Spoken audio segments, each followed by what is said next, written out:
Ryan Reynolds here for, I guess, my 100th Mint commercial.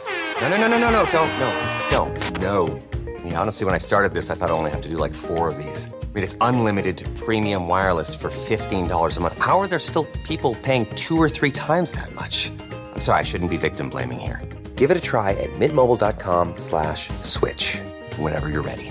$45 upfront payment equivalent to $15 per month. New customers on first 3-month plan only. Taxes and fees extra. Speed slower above 40 gigabytes. See details.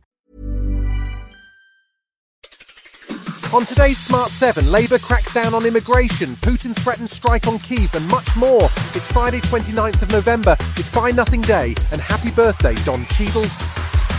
The Smart 7. It's news, but not the news.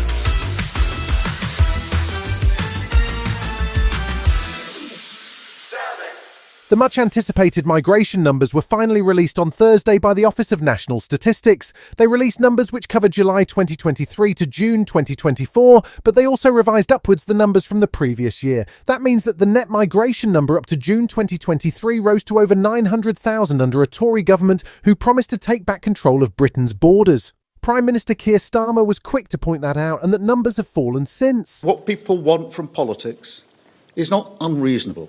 They want order and security, borders that we control, an economy that offers secure work and good opportunities for everyone. Where the last government failed you, this one will not. He also announced a new deal with Baghdad to tackle people smugglers in Iraq and a white paper which will review the visa system. Tory Shadow Home Secretary Chris Philp was blaming successive governments, presumably his own, for the figures and demanding that the standard for entry to the UK be raised. Look, we want to take a new approach, a different approach under a new leader with that hard cap on migration and just a change away from that mass low-skill migration we've had towards much lower numbers of people who can really make a significant economic contribution. Friday sees the private member's bill on assisted dying come before Parliament. It's championed by Kim Ledbetter, and there's a debate scheduled that could last up to 5 hours, as many MPs have registered their interest in speaking out on the subject. It's not clear how the vote will go, with all parties allowing a free vote from members. Lib Dem leader Sir Ed Davey is planning to vote against the bill, partly because of his own experience as a carer, but he feels that the bill has been rushed through. It all seems a little rushed. I would like more debate and more discussion. Almost irrespective of where we end up, we're going to do this. We really got to think it through.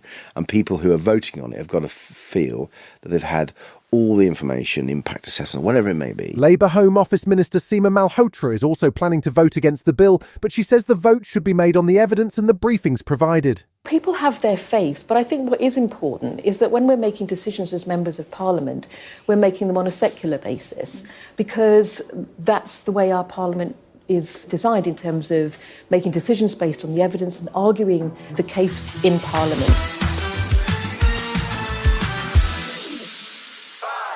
Russian President Vladimir Putin was in Kazakhstan on Thursday, where he held a press conference and spoke out about the latest round of attacks on Ukraine.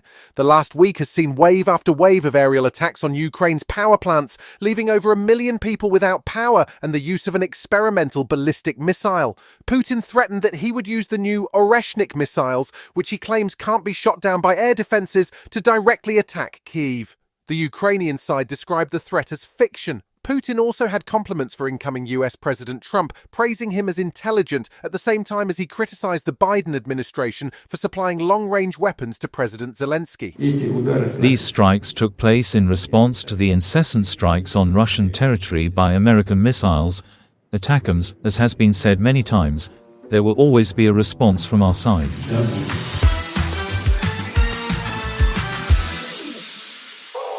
Australia took a dramatic step on Thursday in an attempt to protect children from the perils of social media. They passed a law called the Social Media Minimum Age Bill that requires tech giants to prevent teens from getting access to their sites. If they fail to do so, Instagram, Facebook, TikTok and X could be liable for fines of up to 50 million Australian dollars. Tech experts, including the Smart 7's own tech guru, Will Guyat, have been warning that there's no practical way to enforce the ban, and the Australian Human Rights Commission also has concerns about vulnerable teens and their human rights.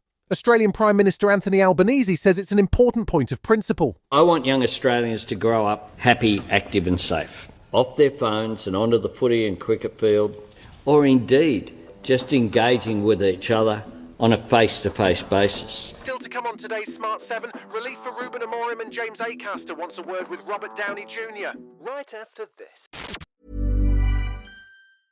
Ryan Reynolds here from Mint Mobile. With the price of just about everything going up during inflation, we thought we'd bring our prices down. So to help us, we brought in a reverse auctioneer, which is apparently a thing. Mint Mobile Unlimited Premium Wireless. How to get 30, 30, bit to get 30, bit to get 20, 20, 20, bit to get 20, 20, bit to get 15, 15, 15, 15, just $15 a month? Sold! Give it a try at mintmobile.com/switch. $45 upfront payment equivalent to $15 per month. New customers on first 3-month plan only. Taxes and fees extra. Speed slower above 40 gigabytes per detail.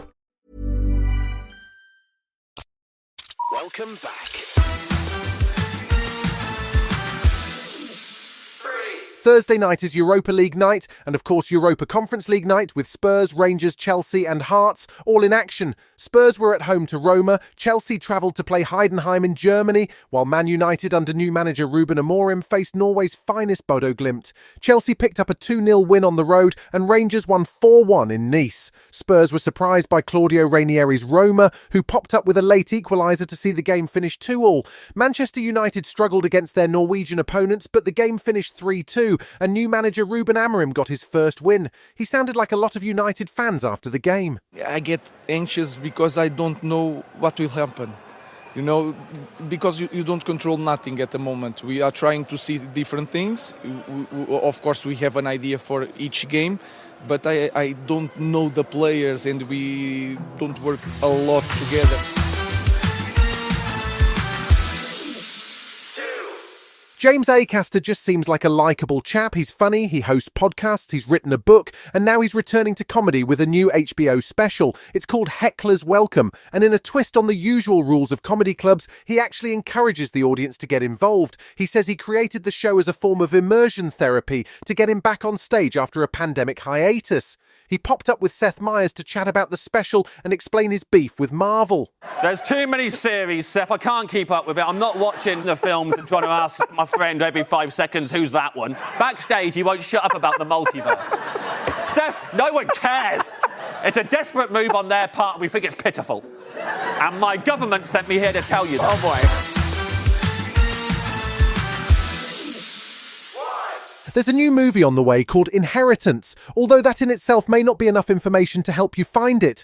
There have actually been plenty of movies with variations on that name, including The Inheritance, which came out this year and is a horror movie, and a Polish black comedy also called The Inheritance. This one, just called Inheritance, is due to hit cinemas in January next year, and it stars Phoebe Dynevor, who you may know from Bridgerton and Welsh legend Rhys Ifans. It's a spy thriller, and remarkably the whole thing was shot on an iPhone. Just make sure it's the right inheritance. You can't get to South Korea. Watch me. You're willing to take risks to get things done. You know what you want, and you know how to get it. Who are you spying on? I'll never tell. You've been listening to The Smart 7.